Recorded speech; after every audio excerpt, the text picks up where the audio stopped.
Dyma ni tu allan i y turf, tu allan y cae ras. Mae'n ddydd Sadwrn, Forest Green Rovers Adre. Sa'n gallu bod yn ddiwrnod hanesyddol. Dwi'n ffyddiog o 3 pwynt mae'r tîm allan, dim newid o wrth dwytha. Felly, dim surprises, really. Oedd yna berfformiad gwych yn erbyn Crawley. A dwi'n disgwyl i ni ddechrau ar dan heddiw, so gobeithio gwni hanner cynta effeithiol a gol gynnar, so hynny'n helpu yr achos. Dwi'n yn bothered am y canlyniadau eraill, really. Dwi'n gwybod mae yna lot o sôn wedi bod am canlyniadau tîm eraill, ond sgwydden ni'n ganolbwyntio ar Wrexham heddiw, dwi'n meddwl fi'n hapus, a gobeithio am 3 pwynt. Brychan, trydydd gêm ti'r tymor, ti'n hapus efo'r tîm ne?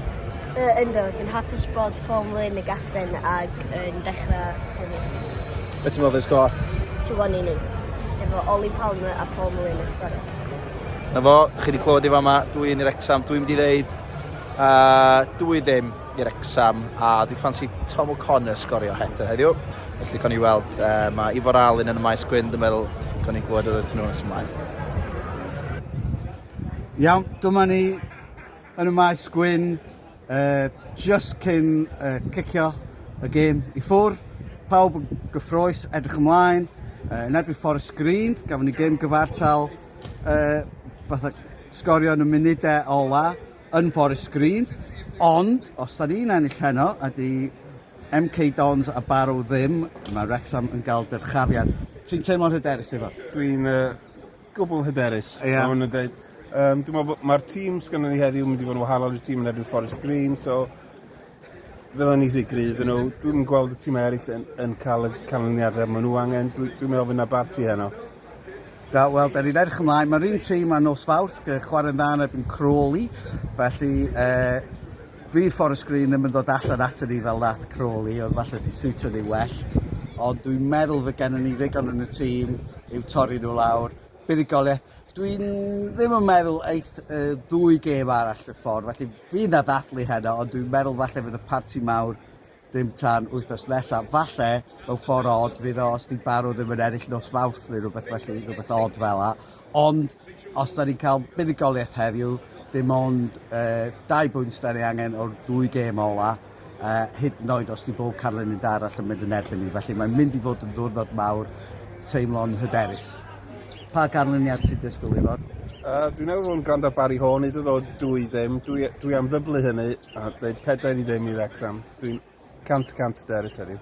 Wel, mae'r alcohol yn amlwg yn dechrau dylawadu ai rhwng Barry a Ifor 3 i ddim i Wrexham. Felly, da ni'n hyderus fydd y bêl yn mynd i mewn i'r gôl.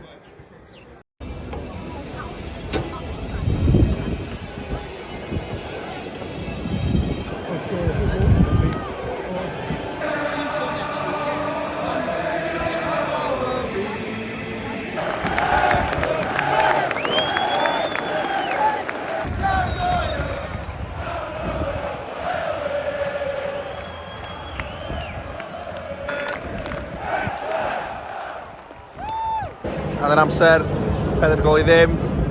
Bach yn lwcus efo 2 o heini, bach o deflection, ond wel, dyn ni'n gofyn am fwy, really.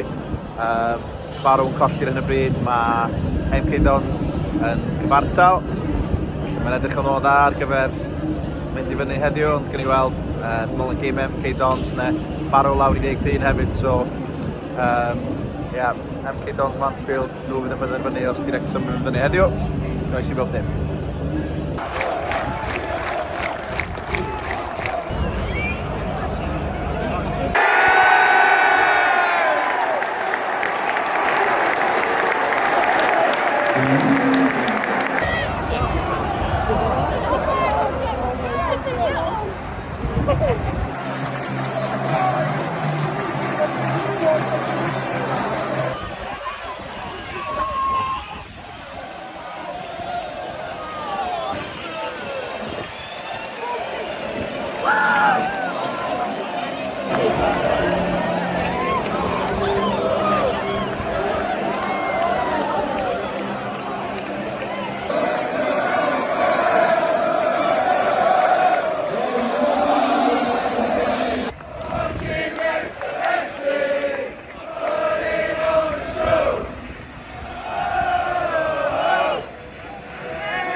Wel, Dyrchafiad, efo 2 gêm i fynd. Nes i gofyn am well heddiw, canlyniadau mynd yn plaid ni. Gwych iawn, gwych iawn.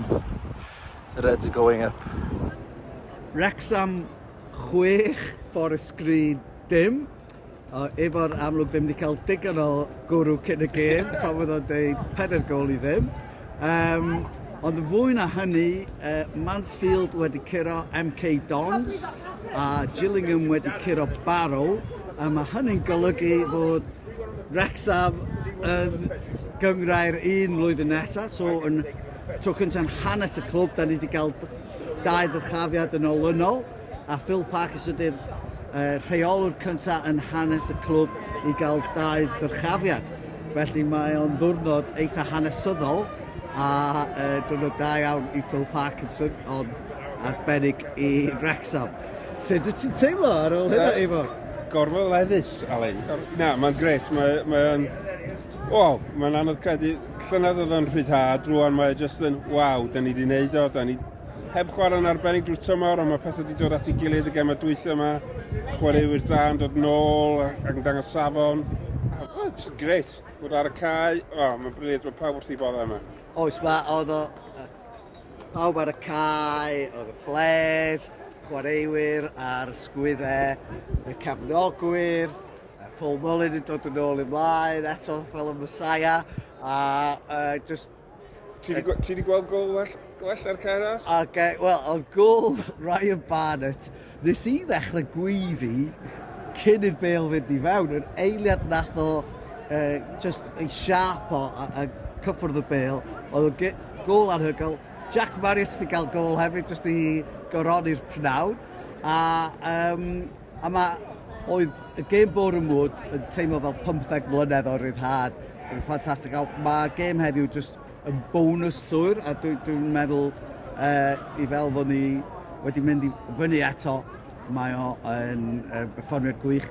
Tymor od, ydy ddim wedi teimlo fel arfer pan dda ni cael dyrchafiad, mae yna lot o momentum yn mynd am amser, a hyd yn oed, mae yna momentum wedi bod yn y 2 gêm diwetha, i fod yn onest, awr i fewn i'r gêm yn Colchester, oedd pethau ddim yn edrych yn dda, da ni'n chwarae'n dda, ond ers hynny, oedd troi pethau rownd yma yna, a wedyn nos Fawrth, a wedyn heddiw 6 gol i ddim, a jyst edrych fel tîm sydd yn heiddi dyrchafiad heb am heth.